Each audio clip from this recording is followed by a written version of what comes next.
Let's continue on in Chapter 7 with Lesson 7.3, using functions involving e. It says, think back to the compound interest formula, and this is from Lesson 7.2.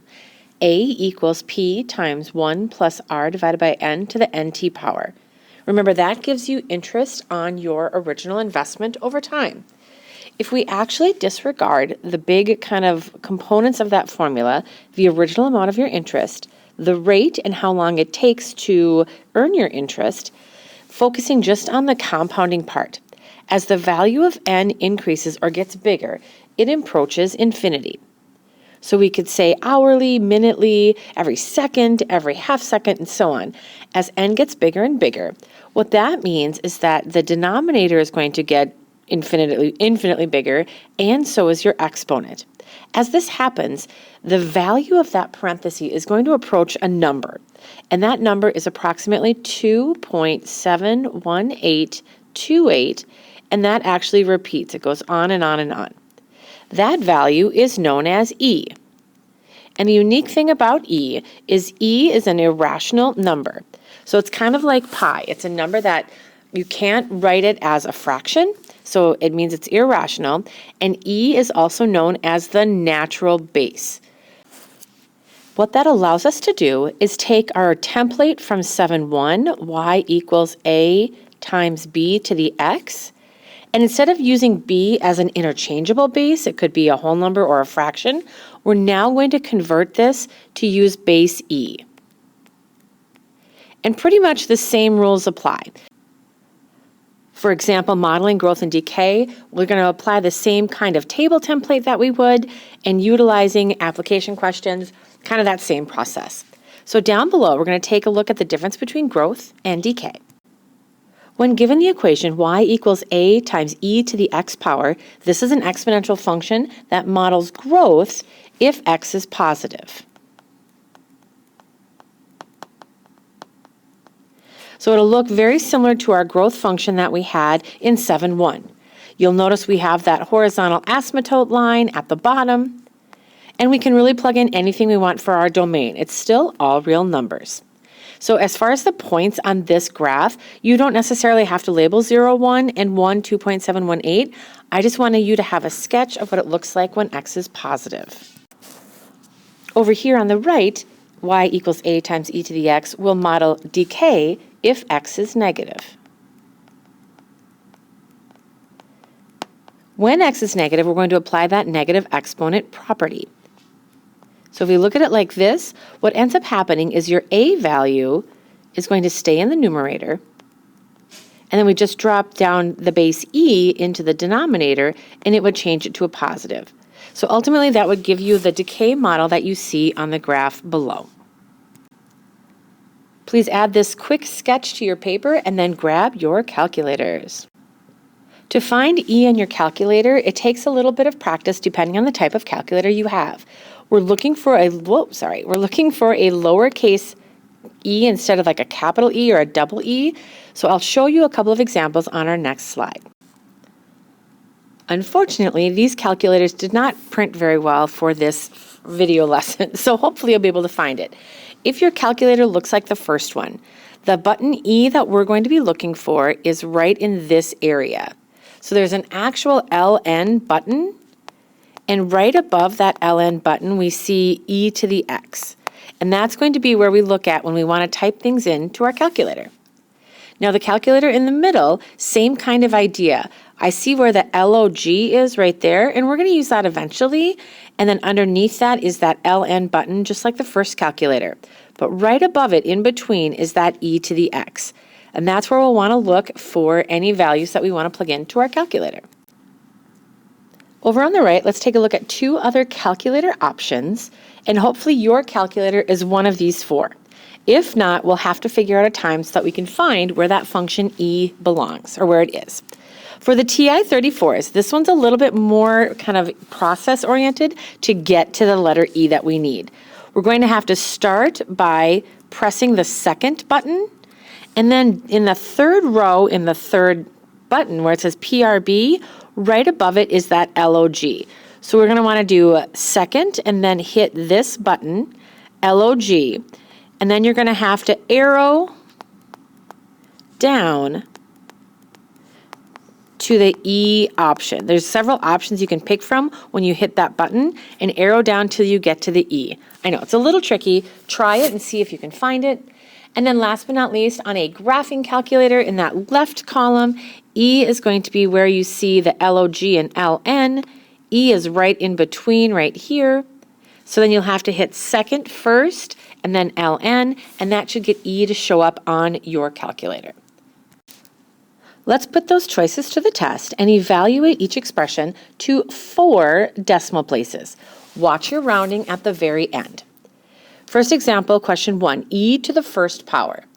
Now when you get e to show up on your screen, you have to type it into the first power. So you're going to probably use that arrow up key.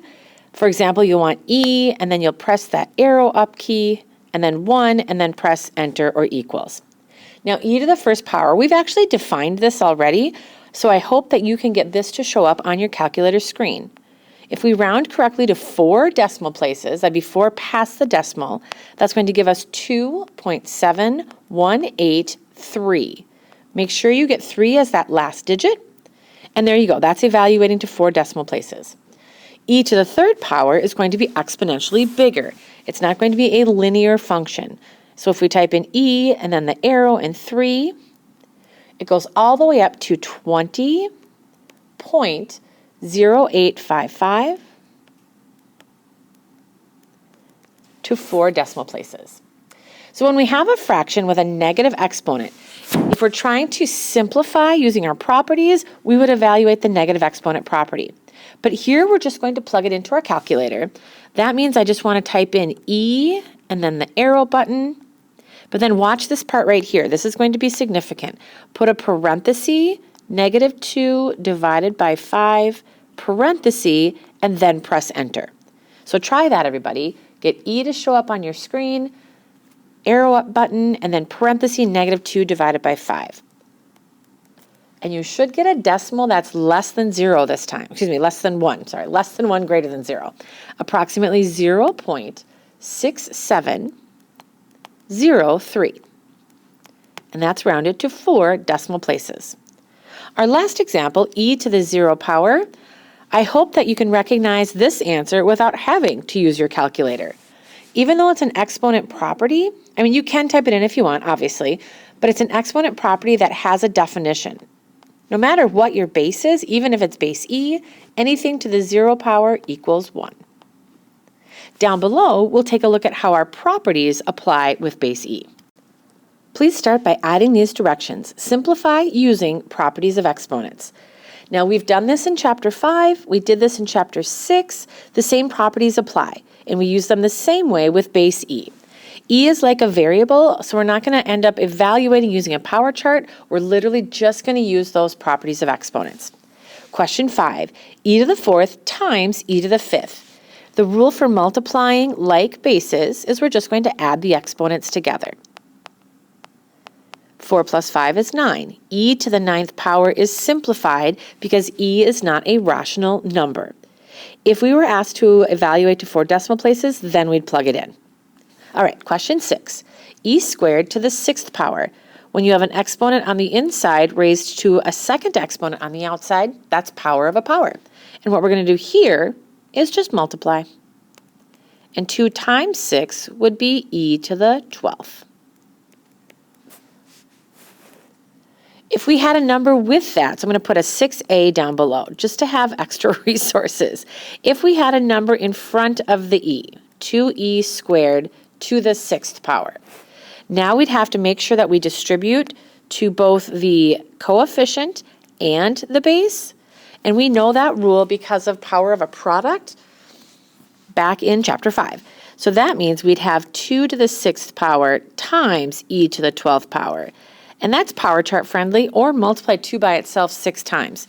Either way, that would be evaluated to 64, meaning you could simplify. And then e to the 12th would stay e to the 12th. Please remember that if there's a parenthesis, that everything that's a unique base gets that exponent on the outside. All right, let's move on to questions 7 and 8. For question 7, I added one of these again because we have a fraction with coefficients as well as our base e. Remember, 6 and 24 don't have exponents with them. They're just numbers in a fraction. If we start off by reducing 6 over 24, 6 goes into both of them. 6 goes into itself once and into 24 4 times. When we divide bases, now we have an exponent property. Dividing like bases simply means we subtract exponents. And remember, they always start in the numerator. So if we do 8 minus 2, that condenses our base down to 1. And 8 minus 2 is 6, which is positive. That means 1e to the 6th is in the numerator, all over 4. Make sure you write one fraction, not a product of different parts. Simplify completely. Our last example in this row has a product of two terms, 5e to the 4th times negative 7e to the negative 9th. Now remember, there's no foiling here because there isn't addition or subtraction between our parts. All I'm going to do here is take the 5 and the negative 7 and multiply them to get negative 35 as my main coefficient. And then e times e means we're going to add our like base or add our exponents. So if we do 4 plus negative 9x, technically they're not like terms. It looks kind of strange because we have an x with our base e. So what that means is we're just going to simplify it and leave it in that form. 4 plus negative 9x is the same as 4 minus 9x. And that's as simplified as that part can go. The final part of our lesson with 7.3 is going to be application. Please take a moment for our first application question and write it down in your notebook. When you're ready to go through the steps to solve, press play. All right, let's get going on this one. The number of camera phones shipped globally is modeled by y equals 1.28 times e to the 1.31x, where x is the number of years since 2017 and y is the number of camera phones in millions. How many camera phones will be shipped this year? Okay, so we know our formula. That's the nice thing. We don't have to do anything like to try to create a formula. We know it. So this year is 2025. In 2025, how many years is that since 2017? We're just going to subtract 2025 minus 2017. And that would give us 8 years. So that means x equals 8. Then y will equal 1.28 times e to the 1.31 times 8 power. Now, we have to be careful when we enter this into our calculator. Order of operations is super particular. Notice our exponent is a product, 1.31 times 8. So we need to put that in parentheses. Otherwise, you should be able to just enter 1.28, get e to show up, and then do the parenthesis 1.31 times 8. Go ahead and do that, press enter, and then think about what kind of answer would we be looking for. If our output is the number of camera phones, would a decimal seem appropriate? You decide. When you think you've got it, press play and we'll see if we have a match. When you first look at my answer, my hope is that you have a match, but notice I actually did keep the decimal in here, but I'm going to tell you why. Remember the type of camera phones or how we're measuring our camera phones. So a phone is a singular thing, we know that, but the formula is measuring in millions.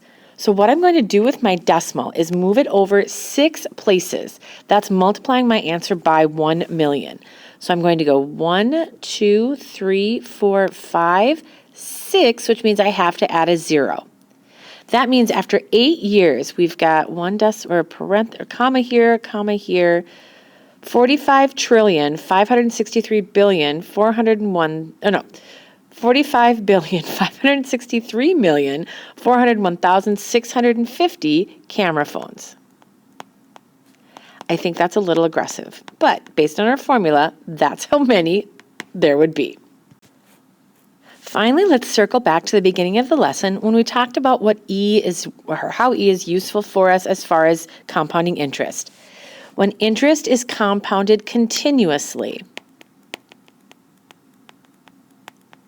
meaning not quarterly, not daily, not yearly, our formula changes from that big parenthesis to what we call the PERT formula, where capital P is your original investment or your original amount. R is still your percentage rate, and we plug it in as a decimal, and T is still time. What base E allows us to do is take that 1 plus r over n power and evaluate it as n goes towards infinity. Here's the thing though, we have to see this key word in our directions, compounded continuously. If we see monthly, then we have to go back to our formula from 7-2. Let's try the last example down below. If Mrs. Fry invests $3,000 at 5.1% interest, compounded continuously, how much would she have after 10 years? Take a moment to write that down and press play when you're done, and we'll plug it into our calculator. Looking at what we know, the investment that I start with is $3,000. That's what capital P represents. If the rate is 5.1%, remember we never actually plug that number in, we're going to convert it to its decimal form. Moving it 2 places to the left, it's 0.051. And the T value after how many years, I want to have that invested for 10 years. This means our formula is going to be modeled A equals 3,000 times our base E, and then parenthesis 0.051 times 10. And the nice thing about this is there's nothing to simplify. We should be able to plug that all into our calculator to get our answer. So try to plug that in and see what you get. And because we're talking about money, we're going to round to the nearest penny. Anytime we deal with money, it's always nearest penny or 2 places past the decimal. After 10 years, my investment would go up to $4,995.87. And that's using base E, modeling growth and decay.